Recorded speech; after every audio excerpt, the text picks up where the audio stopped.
Let's create a playlist. So you've created a few parts, and now you want to run them.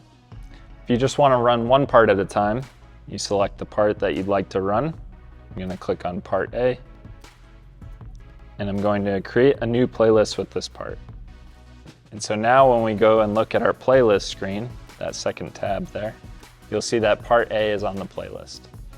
But maybe we want to run multiple parts back to back. I can go back to my parts screen, and I can select part C, add to existing playlist, and I can select part B and add to existing playlist.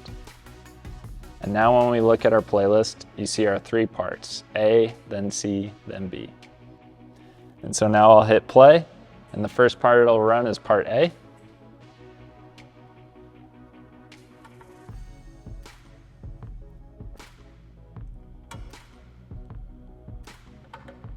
And now, without going back to the app, we can hit play again, and it's going to run the second part in our playlist.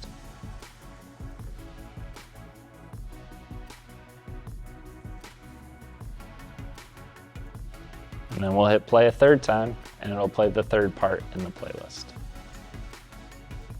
So you can have one part in your playlist, you can have 100 parts in your playlist.